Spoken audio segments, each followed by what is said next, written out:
Hello everyone, welcome back to the go series. अभी तक हमने जितने भी प्रोग्राम्स बनाए, अगर हम वेरिएबल्स देखें तो हमने वेरिएबल्स में डायरेक्टली वैल्यू एंटर करी without taking the values from anywhere. Real life में हो सकता है कि हमें जो डेटा फीड करना है वो हमें कोई यूज़र प्रोवाइड करे, तो वो या तो किसी फॉर्म के थ्रू प्रोवाइड करेगा, या हो सकता है हम कोई डेटा इंपोर्ट कर रहे हो किसी सर्विस के थ्रू, तो वो हमें जेसन फॉर्मेट में या एक्सएमएल फॉर्मेट में देगा, या फिर हो सकता है हमें फाइल के थ्रू डेटा है। तो नॉर्मल कन्वर्सेशंस में जो डेटा इनपुट होता है वो यूज़र करता है। तो अभी हम यूज़र इनपुट समझते हैं इस वीडियो में। मैं यहाँ पे एक फोल्डर बना लेता हूँ 06 यूज़र इनपुट्स का, और इसके अंदर एक फ़ाइल बना लेते हैं main.go। मैं दूसरी फाइल को रिमूव कर देता हूँ, और यहाँ हमें पैकेज अगेन मेन चाहिए, और एक फंक्शन हमें चाहिए जहाँ से हमारा कंपाइलर रन करना स्टार्ट करेगा फंक्शन, और यहाँ नाम होगा उस फंक्शन का मेन। तो प्रोग्राम स्टार्ट होने से पहले हम रोल डिफाइन कर लेते हैं, तो मैं यहाँ कमेंट लिख देता हूँ और क्लोज कर देते हैं। ये हमारा मल्टी लाइन कमेंट्स है, इसके अंदर जो भी मैं लिखूंगा वो कमेंट्स रहेगा, राइट। तो हम अपना रोल बना लेते हैं कि हम हैं एक एडमिन। ठीक है, हम हैं एडमिन। मैं यहाँ पे थोड़ा कोलन लिख देता हूँ ताकि इजी रहे। हमें एडमिशन करवाना है अपने कॉलेज में, तो हमें यूज़र की इन्फॉर्मेशन चाहिए। यूज़र कौन है यहाँ पे? जो स्टूडेंट्स 12th पास करके आ रहे हैं वो। तो हमें क्या क्या इन्फॉर्मेशन चाहिए? मान लेते हैं हमें चाहिए एक एज, एक हमें चाहिए कि उनके कितने परसेंटेज आए थे, तो परसेंटेज के लिए हम रख लेते हैं मार्क्स। तो नेक्स्ट हमें ये जानना है कि वो मेल है या फीमेल है। अब मेल और फीमेल हम एक बुलियन में भी रख सकते हैं। तो अगर मैं इस मेल नाम का एक बुलियन वेरिएबल बना दूं, तो अगर इसमें वैल्यू ट्रू होगी तो वो मेल होगा, फॉल्स होगी तो वो फीमेल होगा। तो इसके अंदर क्या वैल्यूज आएंगे? या तो ट्रू आएगा या फिर फॉल्स। और क्या टाइप का हो गया ये? फिर बुलियन टाइप का। इसके साथ हम स्टूडेंट का नाम रखना भूल गए। ओके, हम नाम रख लेते हैं। तो नेम भी हम रखेंगे। नेम किस टाइप का होगा? नेम एक स्ट्रिंग टाइप का होगा। मार्क्स किस तरह की वैल्यू होगी? मार्क्स हो सकता है पॉइंट्स में आए, राइट। तो इसको हम फ्लोट रख लेते हैं। फ्लोट के लिए दो ऑप्शन है हमारे पास, एक 64 एक 32। अभी के लिए 32 रख लेते हैं क्योंकि हमें बहुत प्रिसीजन की जरूरत नहीं है। एज ये भी पॉइंट्स में हो सकता है, बट अभी के लिए इसको हम कंक्रीट नंबर रख लेते हैं। कंक्रीट नंबर मतलब इंट हो जाएगा। तो इंटीजर वैल्यू, हमें पॉइंट्स में नहीं जानना कि स्टूडेंट का एज कितना है। तो अब अपना रोल स्टार्ट करते हैं। तो यहाँ पे सबसे पहले हम यूज़र को बताएंगे कि उसे कौन सी वैल्यू इनपुट करनी है। तो मैं यहाँ पे एफ पी लिख देता हूँ। ये शॉर्ट है फॉर्मेटिंग डॉट प्रिंटलन का। मैं यहाँ पे जैसे ही एंटर करूँगा ये पूरा लिख के आ गया। और हम सबसे पहले मांग लेते हैं एज। तो एंटर योर एज। एक मैसेज आ गया। सेव करता हूँ जैसे ही, वैसे ही F M T automatically import हो गया। क्यों? क्योंकि हम गो एक्सटेंशन यूज़ कर रहे हैं। अब यहाँ पे हमें चाहिए इनपुट। तो एज के लिए हमने सोचा था कि एक इंटीजर वैल्यू रहेगा। तो यहाँ पे मैं एक वेरिएबल बना लेता हूँ एज का। तो ये हो गया हमारा एज, और ये टाइप है इंटीजर। अब यहाँ पे वैल्यू एंटर कराने के लिए हम लिखेंगे एफ एम टी का ही एक फंक्शन स्कैन, और स्कैन के अंदर पास करेंगे हमारे एज को। डायरेक्टली नहीं, हम पास करेंगे एज के रेफरेंस को या एड्रेस ऑफ एज को। अब ये एड्रेस ऑफ एज क्या होता है वो समझने के लिए थोड़ा सा एक स्क्रीन पे चलते हैं। तो हमने जो लाइन वहां पे लिखी है वो यहाँ पे लिख देते हैं एक बार, वेर, और हमने लिखा एज इंट। जब हम ये लाइन अपने प्रोग्राम में लिखते हैं तो हमारा जो मेमोरी होता है प्रोग्राम एग्जीक्यूशन का, जो कि रैम होता है, उसके अंदर एक मेमोरी ब्लॉक ऑलरेडी रिजर्व हो जाता है। अगर आप जावा, सी प्लस प्लस, सी किसी भी बैकग्राउंड से आ रहे हो तो आपका ये मेमोरी एलोकेशन का कॉन्सेप्ट क्लियर होगा। नहीं आ रहे हो तो सिंपल ये समझो कि जब भी हम एक प्रोग्राम रन करते हैं तो वेरिएबल्स को स्टोर करने के लिए जितने टाइम हमारा प्रोग्राम रन होता है उतने टाइम वो डेटा हमारे किसी ना किसी मेमोरी में तो फीड होता ही होगा। अब हम सेकेंडरी मेमोरी यूज़ नहीं कर रहे हैं, हम वाइल एग्जीक्यूटिंग रैम को यूज़ कर रहे हैं, क्योंकि जब हमारा प्रोग्राम एंड होगा तो हमें उस डेटा की अभी कोई रिक्वायरमेंट नहीं है। तो वाइल एग्जीक्यूटिंग हमारा जो डेटा है वो रैम में फीड होता है। अब ये रैम है तो रैम का मतलब रैंडम एक्सेस मेमोरी होता है। हो सकता है यहाँ पे जो मेमोरी है उसकी लोकेशन है 3022। ठीक है, इस एड्रेस पे हमें यूज़र का इनपुट स्टोर करना है। तो हमने जो मेथड यूज़ किया है वो है F M T dot scan, और इसके अंदर हम पास कर रहे हैं एज को। तो एड्रेस ऑफ एज पास हुआ। इसका मतलब एड्रेस ऑफ एज का मतलब 3022, और हम बोल रहे हैं यूज़र से कि इस एड्रेस में आप प्लीज़ एक वैल्यू एंटर करो। तो जैसे ही यूज़र एक वैल्यू एंटर करेगा वो 3022 वाले एड्रेस पे जाएगा, और उसके अंदर जो भी वैल्यू होगी वो एंटर हो जाएगी, करेक्ट। तो जब हम वेरिएबल बनाते हैं एज का, तो वो तो पॉइंट कर रहा है डायरेक्टली इस वैल्यू को, बट जब हम एड्रेस की बात करते हैं यहाँ पे जैसे हम कर रहे हैं, तो हम बात कर रहे हैं 3022 की। आई होप ये समझ में आ गया होगा कि हम स्कैन लेते टाइम एड्रेस देंगे और जब वैल्यू की हमें बात करनी होगी तो हम डायरेक्टली उस वेरिएबल का नाम यूज करेंगे। यहाँ पे हमने एड्रेस ऑफ एज लिखा है, तो इसका मतलब एज का वेरिएबल जहाँ भी हमारी मेमोरी में बना है, मतलब 3022 पे, तो वहाँ पे जाके एज की वैल्यू जो भी यूज़र इनपुट करेगा वो फीड कर दो। ठीक है, आई होप इतना क्लियर हो गया होगा। अब चलते हैं वापस से अपनी कोडिंग स्क्रीन पे और कोड को आगे बढ़ाते हैं। तो यहाँ पे हमने देख लिया कि ये है एड्रेस ऑफ एज, ठीक है। M% भी बोलते हैं, एंड भी बोलते हैं, पर इस कॉन्टेक्स्ट में एड्रेस बोला जाता है इस साइन को। तो अब प्रिंट करके देख लेते हैं कि एज की वैल्यू क्या फीड हुई हमारे प्रोग्राम में। तो fmt.print, और यहाँ मैं लिख देता हूँ एज कोलन और कॉमा लगा के एज। हमें स्पेस की ज़रूरत नहीं है क्योंकि कॉमा ऑलरेडी एक स्पेस ले लेता है। रन करते हैं प्रोग्राम को, गो रन। हमारा फोल्डर है 06 और फाइल का नाम है मेन। एंटर योर एज, तो यहाँ पे हमें एक एज का इनपुट देना है, 21 दे देते हैं और एज 21 हमें शो हो गया। इसका मतलब हमारा इनपुट प्रॉपरली प्रोसेस हुआ। अब नेक्स्ट हम आगे बढ़ते हैं और जिस तरह हमने एज का इनपुट लिया है उस तरह हम इनपुट लेते हैं बाकी के फील्ड्स का। तो जो नेक्स्ट फील्ड है हमारी वो है मार्क्स। तो मैं वापस से यहाँ पे FP लिखता हूँ और लिखता हूँ कि enter your marks. Enter your marks लिखने के बाद जिस तरह हमने वेरिएबल बनाया था एक एज का, उसी तरह हम वेरिएबल बना लेंगे मार्क्स का, जो कि होगा हमारा फ्लोट 32 टाइप का। और यहाँ पे डायरेक्टली इनपुट लेने के लिए fmt.scan हम यूज करेंगे और इसके अंदर अगेन एड्रेस ऑफ मार्क्स पास कर देंगे, क्योंकि इस बार हमें जो वेरिएबल यूज करना है वो मार्क्स यूज करना है और हम चाहते हैं कि मार्क्स के एड्रेस में वो चले जाए। अगेन एक बार और मैं उस स्क्रीन पे जाता हूँ। तो अगर जैसे ही हमने मार्क्स बनाया, इसको मैं कॉपी करके पेस्ट कर देता हूँ एक बार, और यहाँ पे हमने बनाया मार्क्स ऑफ टाइप फ्लोट 32।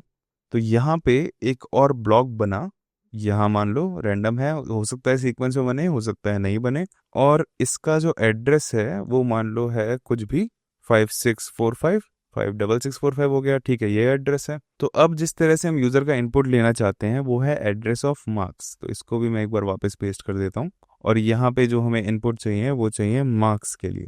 तो जब हम इसकी बात कर रहे हैं एड्रेस ऑफ मार्क्स की, तो हम बात कर रहे हैं 56645 की, और जब हम मार्क्स की बात करेंगे तो हम बात करेंगे कि इसके अंदर वैल्यू क्या है। जब कोई वैल्यू नहीं होती किसी वेरिएबल में तो डिफॉल्ट वैल्यू क्या होती है, 0, है ना। तो अभी करेंटली जब ये लाइन हमने प्रोसेस की है तो हमारे इसकी पास वैल्यू 0 है, पर जब हम यूजर से इनपुट मांगेंगे तो जो भी यूजर इनपुट देगा वो यहाँ पे आ जाएगा। मान लेते हैं उसने 80% इनपुट दिया तो 80 यहाँ पे आ गया, करेक्ट। आई होप वैसे तो ये कॉन्सेप्ट क्लियर हो गया होगा। मैं वापस सिर्फ इसलिए बता रहा हूँ क्योंकि अगर आप नए प्रोग्रामर हो तो आपके दिमाग में एक रफ इमेज बन जाए कि किस तरह हमारी मेमोरी भी प्रोसेस करती है हमारे वेरिएबल्स को। तो इसके साथ चलते हैं अपने कोड पे वापस। अब हमने मार्क्स ले लिया है तो अगेन मार्क्स को हमें प्रिंट करना है, तो मैं एज के बाद कॉपी करके मार्क्स प्रिंट कर देता हूँ। यहाँ पे लिख देते हैं मार्क्स और यहाँ लिख देते हैं मार्क्स। ठीक है, मार्क्स प्रिंट हो गया। उसके बाद नेक्स्ट हमें जो इनपुट लेना है वो है एक बुलियन वैल्यू का, जो कि है इज मेल, कि वो मेल है या फीमेल है, और ये है एक बुलियन वैल्यू। अगेन एक प्रॉम्प्ट हमें देना होगा, तो मैं यहाँ पे प्रॉम्प्ट दे देता हूँ कि आर यू मेल और फीमेल। तो हम फीमेल के लिए यहाँ पे फॉल्स लिख देते हैं और यहाँ लिख देते हैं ट्रू। तो अगर मेल है तो यूज़र को इंसर्ट करना है ट्रू, अगर फीमेल है तो यूज़र को इंसर्ट करना है फॉल्स। और ये जो वैल्यू है वो हम fmt.scan से ले लेंगे again address of is male के लिए। ठीक है, तो इज मेल को भी मैं प्रिंट करा देता हूँ यहाँ पे कॉपी, और यहाँ हम वैल्यू लिख देंगे इसकी इज मेल, राइट। ये वैल्यू भी प्रिंट हो गई। अब हम इस प्रोग्राम को वापस चलाते हैं, तो मैं वापस से गो रन किया, एंटर और एज आया, मैंने एज 20 डाल दिया। मार्क्स आया, मैंने मार्क्स डाल दिया 65.5%। देन आर यू मेल और फीमेल, तो मेल के लिए मुझे ट्रू लिखना है, करेक्ट। तो मैं यहाँ पे TRUE ट्रू लिख देता हूँ। मैंने एंटर किया तो देखो ट्रू तो सही फीड हो गया, 65.5 भी परसेंटेज आ गई, बट एक एक्स्ट्रा लाइन ले लिया इसने हमारे पास। तो जब हम बूलियन के साथ काम कर रहे हैं हमारे प्रोग्राम में तो हमें स्कैन की जगह लेना पड़ेगा स्कैन LN। स्कैन LN का मतलब होता है कि भाई यूज़र से इनपुट लेते रहो जब तक एक वाइट स्पेस नहीं मिलता। तो अगर हम इस पे होवर करें तो भी इस तरह की डेफिनेशन आ गई कि scan LN is similar to scan but stop scanning at a new line and after the final item there must be a new line or end of file अभी क्या है हमें जानने की ज़रूरत नहीं है, बट हमने न्यू लाइन को ले लिया। अब ये न्यू लाइन बोल रहा है बट ये वाइट स्पेसेस भी इसी के अंदर आ जाते हैं। तो कुल मिला के हमारा ट्रू और फॉल्स एक सिंगल वर्ड है, तो ये उसको पूरे वर्ड को इनपुट ले लेगा और न्यू लाइन को ओमिट कर देगा यहाँ पे अगेन अपीयर होने से। मैं इसको अगर वापस रन करता हूँ अब, तो यहाँ पे एज मांगा, एज में मैं कुछ भी डाल देता हूँ 18, मार्क्स मांगे मैं डाल देता हूँ 90.9, और अब ये मांग रहा है ट्रू और फॉल्स, तो मैं इस बार फॉल्स दे देता हूँ। तो अब हमारा प्रोग्राम रन हो गया और कोई भी एक्स्ट्रा स्पेस नहीं लिया इसने, है ना। तो यहाँ पे हमारा बुलियन वैल्यूज कैसे प्रोसेस होते हैं वो भी हो गया। अब नेक्स्ट जो हमारे पास वैल्यू है वो है स्ट्रिंग वैल्यू नेम। तो एक वेरिएबल बना लेते हैं जल्दी से, नेम, और ये है हमारी टाइप स्ट्रिंग की। अगेन हमें इसे यूज करना है, तो एक मैं प्रॉम्प्ट दे देता हूँ कि एंटर योर नेम, और जो हम इनपुट लेंगे वो अगेन स्कैन से ले सकते हैं। तो fmt.scan लिखता हूँ मैं यहाँ पे, और एड्रेस ऑफ नेम ये हम ऑलरेडी देख चुके हैं। इस मेल को जिस तरह हमने प्रिंट करा, कॉपी करके मैं प्रिंट कर देता हूँ इसको वापस फॉर नेम। तो इस तरह से हमने नेम को भी प्रिंट कर दिया। अब एक बार प्रोग्राम चला के देखते हैं, क्लियर करते हैं और रन। एज 19, मार्क्स में बी 65.8, ओ 665 हो गया, 65.8, ठीक है। आर यू अ मेल और फीमेल, मेल लिख देते हैं इस बार। ओ सॉरी, मेल नहीं लिख सकते, हमें क्या लिखना पड़ेगा, तो ट्रू लिख देते हैं क्योंकि इस बार हम मेल एंट्री कर रहे हैं। और एंटर योर नेम, नेम में मैं लिख देता हूँ अक्षय। एंटर किया, सारे वैल्यूज जो थे हमारे वो आ गए। या तो मैं एक लाइन का गैप ले सकता हूँ इस लास्ट इनपुट के बाद, या फिर एक काम करते हैं, एज से पहले एक स्लैश एन लगा लेते हैं, तो ये एक लाइन का गैप ऑटोमेटिक हो जाएगा। तो क्लियर करते हैं इस बार और वापस से एक बार इनपुट लेते हैं। तो एज हमारा हो गया 19, मार्क्स हमारे हो गए मे बी 99.9, ओके 999 हो गए हमारे marks. Are you male true और फीमेल फॉल्स, तो यहाँ पे लिख देते हैं फॉल्स, और एंटर अ नेम, कुछ भी नाम रख देता हूँ मैं, इशिता, एंटर। और हमारा डेटा जैसा फीड होना चाहिए था वैसा फीड हो गया सारा का सारा। अब एक काम करते हैं कि नेम में ना अधिकतर लोग फुल नेम यूज़ करते हैं, तो फुल नेम यूज़ करेंगे। तो अगेन प्रोग्राम को रन किया, एंटर और एज 20, एंटर और मार्क्स में भी इस बार 75.9, और आर यू मेल, हाँ भाई मेल होगा इस बार, और एंटर योर नेम, नेम में मैं अपना पूरा नाम दे देता हूँ। तो अग्रवाल प्रोग्राम बंद होने के बाद आया, टर्मिनेट होने के बाद हमारे नेम में अक्षय ही फीड हुआ, अग्रवाल फीड नहीं हुआ। इसका मतलब सरनेम नहीं फीड हुआ। क्यों? क्योंकि हमने बीच में एक स्पेस यूज़ किया। जब हम स्कैन एलन में स्पेस यूज़ करते हैं तो उसको लगता है कि जो यूज़र को इनपुट लेना था वो पूरा हो चुका है, और स्पेस का मतलब है कि इससे पहले का इनपुट तो मैं सेव कर दूंगा, अब यूज़र की बात ख़त्म हो चुकी है। तो इस नेम ने हमारा सिर्फ फर्स्ट नेम लिया और लास्ट नेम नहीं लिया। बट इस प्रॉब्लम को सॉल्व करने के लिए हमारे पास एक स्पेशल पैकेज है जिसका नाम है बुफियो, जो कि स्ट्रिंग्स के साथ यूज़ होता है। तो अगर मैं यहाँ पे लिखूँ बुफियो, और बुफियो को यूज़ करने के लिए हमें यहाँ पे एक न्यू रीडर बनाना पड़ेगा। न्यू रीडर के अंदर हम बताते हैं कि हम जो इनपुट लेंगे वो कौन से सोर्स से ले रहे हैं। तो उसके लिए हमारे पास एक पैकेज है OS, और OS पैकेज के अंदर हम लिख सकते हैं stdin। इसका मतलब हम रीड कर रहे हैं वैल्यू स्टैंडर्ड इनपुट से, जो कि हमारे OS का है। OS का स्टैंडर्ड इनपुट क्या होता है? कीबोर्ड। तो हम कीबोर्ड से वैल्यू रीड कर रहे हैं, तो हमें एक रीडर मिल गया है यहाँ पे, और रीडर में हमने डिफाइन कर दिया कि वो कहाँ से वैल्यू ले रहा है। इस रीडर में हम यूज़ करेंगे रीड स्ट्रिंग। रीड स्ट्रिंग में हमें बताना पड़ेगा कि हम कहाँ तक चाहते हैं अपनी वैल्यू को रखना। तो सिंगल कोट में हम एक कैरेक्टर पास करेंगे। हम चाहते हैं कि भाई हमारी जो स्ट्रिंग है वो तुम पूरी रीड करो, वैसे स्पेस देख के छोड़ो मत। तो ठीक है, यहाँ पे हम अपने नेम की वैल्यू एंटर कर लेंगे, और ये जो ऊपर वाला स्कैन है फिलहाल मैं उसको रिमूव कर देता हूँ। क्या एरर है कि assignment mismatch, one variable but render read string returns to values. ठीक है, तो ये रीड स्ट्रिंग दो वैल्यूज रिटर्न करता है, पहला एक स्ट्रिंग और दूसरा ये रिटर्न करता है एक एरर को।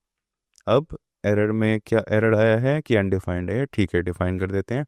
ये हो गई डिफाइन हमारी, डिक्लेयर्ड एंड नॉट यूज, ठीक है। तो हम यहाँ पे एंड में इस एरर को यूज़ कर लेते हैं, तो मैं यहाँ पे अगेन प्रिंट यूज़ कर लेता हूँ और यहाँ पे एरर लिख देते हैं, ठीक है। और इस प्रोग्राम को वापस रन करते हैं। तो इस बार हम एज दे देते हैं 12 में तो बच्चा पास नहीं होगा, 19, और मार्क्स दे देते हैं 98.9।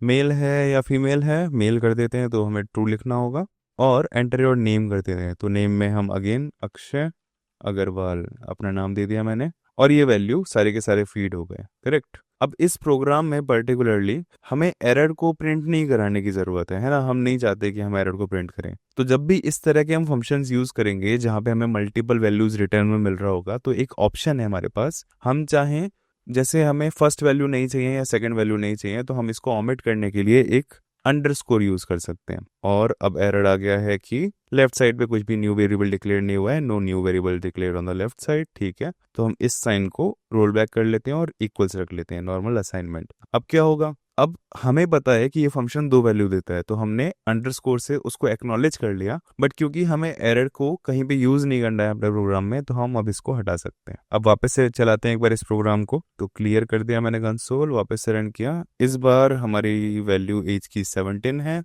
आर यू मेल और फीमेल, तो इस बार फीमेल कर लेते हैं, तो हम फॉल्स लिख देते हैं। नेम में हम कुछ भी नाम रख देते हैं, इशिता अग्रवाल कर देता हूँ मैं। तो ये एंटर किया और सेव हो गया। अब देखो एक चीज और है, जब हमने नेम सेव किया तो उसके बाद इसने एक एक्स्ट्रा लाइन ले ली। तो हमारी ये एक्स्ट्रा लाइन आने का रीजन है हमारा ये रीड स्ट्रिंग मेथड। हमने रीड स्ट्रिंग को बोला कि कैप्चर करते जाओ वैल्यू जब तक न्यू लाइन ना आए, तो उसने न्यू लाइन तक कैप्चर किया। इसका मतलब उसने न्यू लाइन भी इंक्लूड कर लिया अपने कैप्चर में, जिसकी वजह से नेम में हमें एक एक्स्ट्रा लाइन मिल गई।